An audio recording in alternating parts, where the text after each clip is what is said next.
The San Francisco 49ers are the most complete team in the NFL, and I think they have a great chance to win the Super Bowl this season. Now, before we get into the content of today's video, if you are new to the channel, be sure to subscribe and drop a like on the video if you guys do enjoy it. We're on that road to 5,000 subscribers. So if you are new, be sure to hit that button. With all that being said, let's hop into the video about the San Francisco 49ers and their Super Bowl chances coming this February. As I'm currently making this video, the 49ers are on a 9-game winning streak and have emerged as one of the hottest teams in the NFL over the past couple of months, but things did not always look as good as they did right now for the 49ers, because in the first month and a half of the season, they were definitely struggling to start off the year. 49ers began the season 3-4 and were once again one of the most injured teams in the league to start the season. It seems like every single year, it feels like the 49ers have a ton of injuries. And luckily for them, this string of injuries happened early in the season versus towards the end of the year when you want to be getting hot and ready for the playoffs. But really, the optics of the 49ers this season has completely shifted from week 1 to where we are now heading into week 18.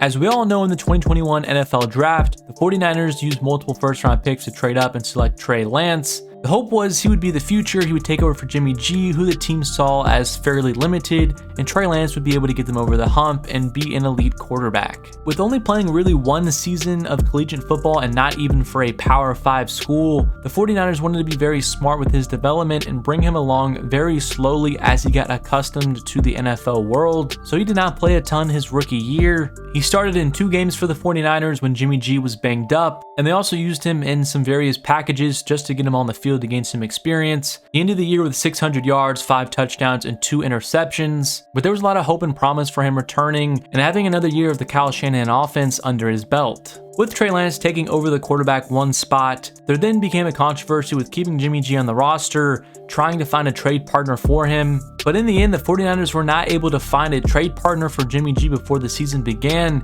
and they kept him on the roster as the quarterback 2 just to sit behind Trey Lance just in case anything bad happened, and also to just help out the young quarterback with whatever he needed. And that decision to keep Jimmy G may have saved their season, as just in week 2 against the Seattle Seahawks, Trey Lance broke his ankle, making him go on injured reserve and missing the rest of the season, and putting the 49ers basically back at square one with Jimmy G at quarterback and it being his team for the remainder of the year. Jimmy G stepped in and was a little bit rocky to start off. He didn't practice much all offseason because of shoulder surgery, but he began to get things going, and people debate that he was playing the best football of his career and could have set career highs in both touchdowns and passing yards if he did stay healthy. But now we've reached the part of the video where we talk about another huge downfall for the 49ers when Jimmy G broke his foot against the Miami Dolphins, ending his season once again. With Trey Lance done for the year, with Jimmy G done for the year, the 49ers inserted Brock Purdy, their 3rd string quarterback who they drafted with the last pick in the 2022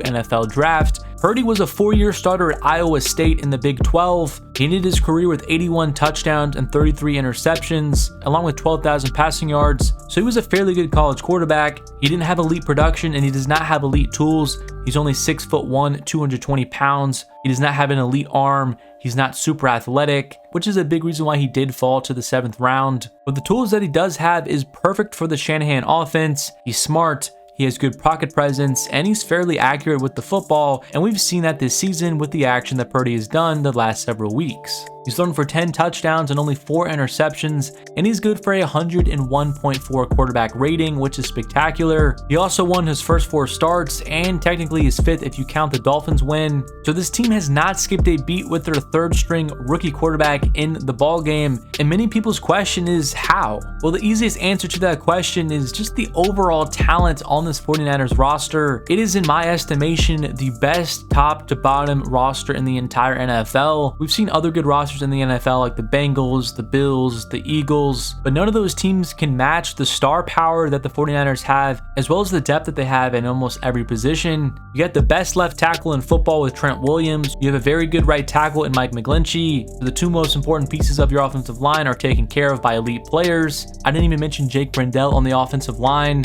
He has also emerged as one of the best centers in football. You have a ridiculous receiving core of Deebo Deebo Samuel, Brandon Ayuk, and Juwan Jennings. Although Deebo Samuel has missed time the last several weeks because of his own knee injury, he's officially off injured reserve. He's been practicing. I don't know if he's going to play this week because he's not really needed for the last week of the season. The 49ers are already clinched a playoff spot, but Deebo will be back for the playoffs, so they still have their star wide receiver. Brandon Ayuk has emerged as a fantastic wide receiver too, and haven't even mentioned their tight end George Kittle, who's an all-pro tight end, a fantastic blocker as well as a receiving threat. And then on top of all of that, the 49ers went out mid-season and got Christian McCaffrey from the Carolina Panthers, and Kyle Shanahan knows how to utilize him perfectly, and we've seen his production explode since he's gotten to San Francisco. So you combine all those weapons, you combine a very good offensive line and a fantastic play caller with Kyle Shanahan, who does not ask his rookie quarterback to do too much. They're going to hand the ball off to Christian McCaffrey, Jordan Mason, or Tyron Davis-Price. They're going to get their playmakers in space. They're going to throw quick passes to CMC or Deebo or Ayuk and let them work.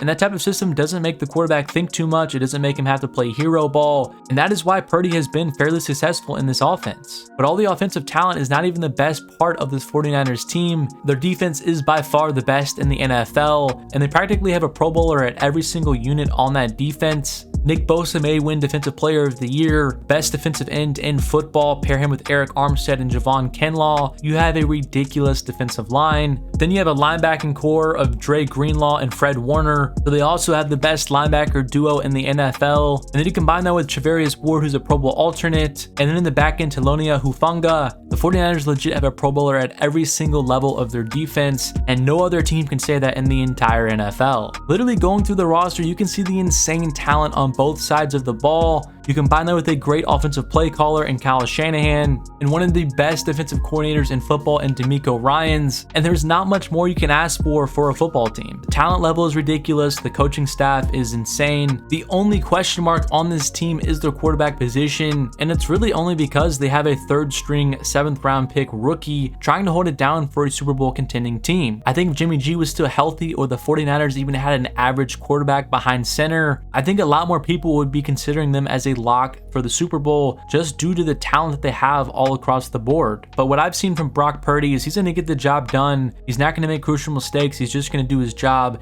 and that's all that the 49ers need to make the Super Bowl, in my opinion. I think the only true threat for the 49ers in the NFC is the Eagles, but they have a ton of their own issues, including Jalen Hurts' injury. How is that going to impact him in the playoffs? I think really the only true advantage the Eagles will have on the 49ers is having home field advantage and having a first-round bye. But as long as Brock Purdy can go into Philadelphia and not be overwhelmed, I think the 49ers are going to cruise to a Super Bowl appearance. I can't see a team exploding on their defense or them being able to stop all the weapons that the 49ers have on offense. But thank you guys so much for watching today's video. If you are new to the channel, be sure to subscribe and drop a like on the video if you guys did enjoy it. But let me know what you think of the 49ers and if they're your pick to come out of the NFC, or what other team you have in mind that will beat them. But with all that being said, thank you guys so much for watching, and I'll catch you guys in the next one.